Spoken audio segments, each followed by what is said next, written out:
Aujourd'hui, En mode découverte t'emmène dans le monde de la santé et plus précisément en soins infirmiers. Nous allons à la rencontre d'Emmanuelle, infirmière clinicienne au préceptorat au CIUS Mauricie Centre du Québec. Le monde de la santé regroupe des dizaines de professions différentes et des spécialisations selon chaque secteur d'activité. Les infirmiers et infirmières sont en grande demande et le milieu de travail est stimulant. Ils et elles ont à cœur le bien-être de leurs patients au quotidien. Par cette courte vidéo, tu verras les différentes tâches, les responsabilités et des exemples concrets de ce qui se passe dans une journée de travail. Tu verras, elle est passionnée. Allez, c'est parti! En fait, moi, je suis infirmière clinicienne, j'ai mon bac en sciences infirmières. Présentement, j'ai un poste de préceptorat, que ça s'appelle. En fait, du préceptorat, on est là en soutien clinique pour les équipes de soins. Mais en même temps aussi, en même temps que de faire ce poste-là, je vais travailler à l'urgence, en fait, comme infirmière. Quelles sont tes principales tâches? Ma première activité d'infirmière, ça va être vraiment évaluer mes patients. Fait que si, mettons, tu te présentes à l'urgence, bien là, si je suis au triage, là, moi, je vais t'évaluer. Fait que je vais te poser des questions par rapport à pourquoi tu te présentes à l'urgence. Si c'est parce que tu as une douleur quelque part, je te pose des questions. Moi, je me fais déjà une idée, bon, des hypothèses. Mais nous, après, on a un rapport à écrire, on va écrire nos notes, qu'est-ce qu'on a vu, qu'est-ce qu'on a évalué. Puis ensuite, avec le médecin, bien là, il va te voir puis il va faire ses autres choses. Par la suite, quand on a des traitements à donner, prescrits par le médecin, on applique les traitements. Les traitements, ça peut être plein de choses. Oui, je vais donner des médicaments, mais en arrière de ça, c'est pas juste donner le médicament. Il faut que je vérifie, il faut que je m'assure que ça soit sécuritaire, il faut que je te donne le bon médicament, le bon dosage, il faut que je m'assure que je le donne à la bonne personne. Fait que, tu sais, quand on fait ça plusieurs fois dans la journée, ça demande beaucoup de concentration, d'être très pointilleux sur les détails parce que si je me trompe d'une pilule pour j'inverse les deux patients, bien, ça peut être assez grave comme erreur. Quand tu fais des techniques, il faut quand même que tu aies les compétences pour le faire, il faut que tu aies les habiletés pour le faire, il faut que tu saches comment le faire. Il faut que tu saches comment le faire, puis il faut que tu fasses la rééval après. Est-ce que qu'est-ce que j'ai fait de la bonne façon? Est-ce que j'ai une réponse? Tu sais, l'infirmière est vraiment là pour qu'est-ce que mon patient il a besoin. Il a besoin d'être pris en charge, il a besoin de soins. À quoi ressemblent tes journées de travail? Dans le fond, la journée type d'une infirmière plancher, en quoi ça consiste? Bien, en fait, je vais prendre le rapport interservice de l'infirmière de nuit qui a été là. Donc, moi, je suis de jour, je prends son rapport, qu'est-ce qui s'est passé dans la nuit, qu'est-ce qui a été de spécial. Donc là, après, je reprends tous ces patients. On part pour notre journée, on fait une tournée de signes vitaux, on prend les pressions, les pouls, les températures des patients, on va donner de la médication, on va prendre des glycémies, donc le taux de sucre dans le sang. Puis là, avec tout ça, bien, après, on va écrire nos notes de qu'est-ce qu'on a pu évaluer dans notre avant-midi. Puis là, il y a les traitements aussi qu'il faut faire tout dans notre avant-midi, les pansements, les traitements spéciaux. Si, je sais pas, moi, le patient il a à aller faire un examen, bien là, il faut le préparer, tout ça. Donc, notre journée continue, il y a la distribution des repas, il y a l'administration de médicaments qui va avec ça pour l'heure du dîner puis dans l'après-midi. Puis moi, dans le fond, l'infirmière, je vais coordonner, voir si tous les soins ont été donnés. On travaille beaucoup en équipe avec l'infirmière auxiliaire puis la préposée. Fait que là, on voit à ce que tout soit fait. Puis à la fin de la journée, on finalise nos dossiers. Ça veut dire qu'on a tout écrit nos observations, tout ce qu'on a fait avec nos patients. Ça, c'est à peu près la journée normale.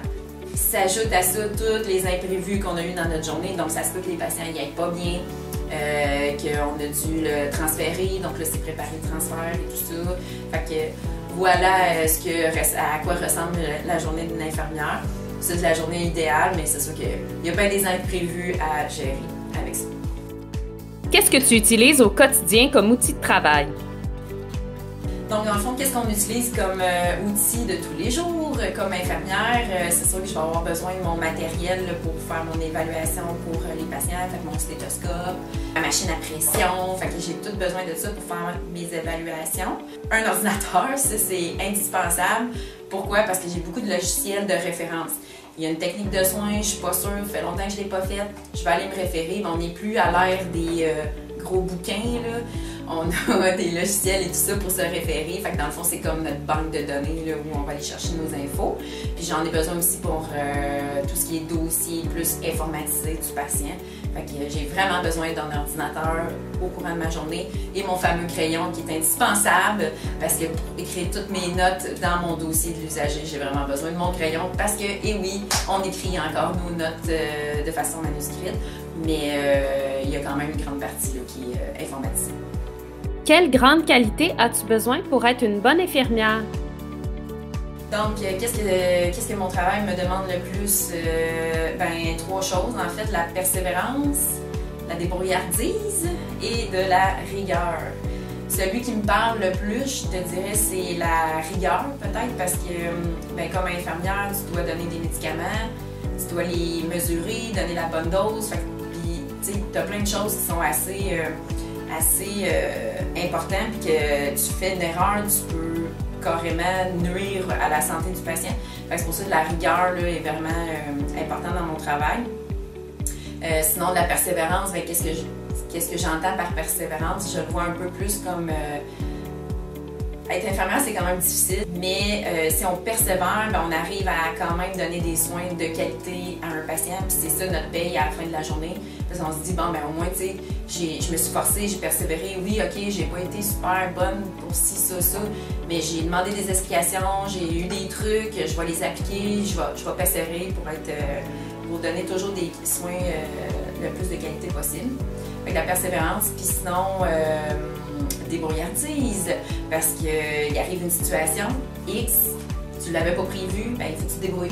Il y a toujours des gens qui vont t'aider autour de toi, mais des fois, tu es toute seule, il faut que tu te débrouilles, puis tu fais de ton mieux. Fait que, puis t'en apprends après ça. À quoi ressemble ton horaire de travail? Surtout en début de profession, c'est rare qu'on ait un poste qu'on commence de 8 à 4, du lundi au vendredi. Donc, on fait des fins de semaine sur 2, une fin de semaine sur 3, une fin de semaine sur 4.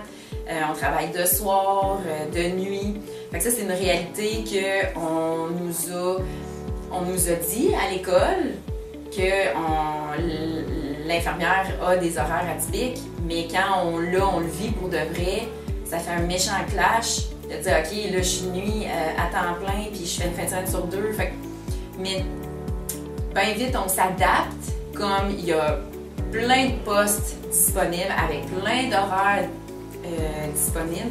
Donc là on fait le choix comme il nous tente après quelques années d'ancienneté.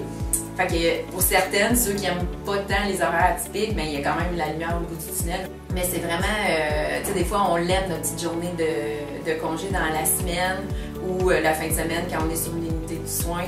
C'est beaucoup plus tranquille la fin de semaine. Là, fait que des fois on apprécie plus aussi de travailler là, dans ces conditions-là. Donc, moi personnellement, avoir travaillé de soir et de nuit, travailler les fins de semaine, moi, je me suis toujours bien adaptée à ça. De travailler quand le monde ne travaille pas, mais d'être en congé quand le monde travaille. Ça, c'est le fun dans la semaine. Merci, Emmanuelle, d'avoir pris le temps de nous recevoir dans ton lieu de travail. Ça fut vraiment une belle rencontre. Bonjour, je me présente, Carl Drouin, je suis conseiller d'orientation au Centre de services scolaires des Bois-Francs à Victoriaville. Mon rôle à titre de conseiller d'orientation, c'est de vous accueillir. Hein, c'est d'accueillir l'élève quand il vient me voir, prendre connaissance de la problématique, c'est-à-dire tu viens me voir pourquoi? Est-ce que tu viens me voir pour obtenir de l'information sur différents programmes d'études, sur des professions, ou tu es tout mélangé? Hein, c'est souvent ça qui va arriver. On est tout mélangé, on vient me rencontrer. Moi, ma job, c'est de prendre le casse-tête, l'image que devant moi, c'est-à-dire qui va être toi, et de refaire cette image-là pour qu'elle te ressemble le plus possible à partir des éléments que tu aimes moins, tes intérês, tes valeurs, tes aptitudes, puis on prend ce gros casse-tête-là puis on essaie de le monter ensemble pour qu'il te ressemble le plus. Première étape. Un coup que tu as découvert qu'il y a peut-être quelque chose qui t'intéresse, assis-toi, pèse les pour, les comptes, regarde qu'est-ce que ça va changer dans ta vie dans les prochaines semaines, les prochains mois, juste pour t'assurer que le prochain mouvement que tu vas faire et pas juste une bulle, mais vraiment une façon pour toi d'entreprendre un processus d'orientation ou de réorientation de carrière ou seulement un changement d'emploi. Ça, c'était la première étape. Deuxième étape, après avoir pris le temps de t'asseoir, maintenant, tu pourras aller rencontrer quelqu'un. Tu peux aller rencontrer un conseiller en emploi, tu peux aller rencontrer un conseiller d'orientation, comme moi. Et cette personne-là, ce qu'elle va faire, c'est qu'elle va prendre le temps avec toi de refaire un historique de ton parcours. Alors que tu sois un jeune ou un adulte, c'est certain que le processus ne sera pas fait de la même façon. Les étapes se ressemblent, mais le contenu va être différent. Alors, rencontrer un conseiller d'orientation ou un conseiller en emploi. Troisième étape, ce que tu peux avoir fait, et probablement que le conseiller d'orientation ou le conseiller en emploi va t'emmener vers ça également. Élève d'un jour dans un programme d'études, travailleur d'un jour auprès d'une entreprise qui offre le type d'emploi que tu aimerais faire. Après ça, on remet tout ça sur table avec le conseiller en emploi ou le conseiller d'orientation pour s'assurer que tes recherches, ta mise en action a été convient à ton projet, convient toujours à ton projet. Quatrième étape, là, ça va être de finaliser le processus d'orientation ou le processus de recherche d'emploi avec le conseiller en emploi. Et là, ça va être vraiment, OK, là, je m'assois, est-ce que je vais avoir besoin d'une aide financière pour retourner aux études? Est-ce que je peux me permettre de quitter mon emploi pour en essayer un nouveau? Là, ça fait partie du casse-tête que tu vas devoir regarder avec la personne qui va te venir en aide. Bonjour, mon nom est Amélie, je suis chargée de projet pour la table régionale de l'éducation Centre du Québec. C'est moi qui ai tourné et réalisé les vidéos que vous venez de voir. Vraiment, même pour moi qui est un adulte, ça a été une expérience tout à fait enrichissante. Des fois, on se fait une idée préconçue de qu'est-ce que peut faire cette personne-là dans son monde, dans son métier, dans sa profession.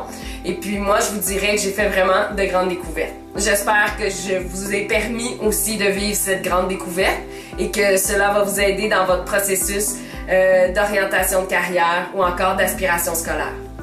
À très bientôt, puis faites attention à vous. Bon, ben je pense que c'est fini, hein?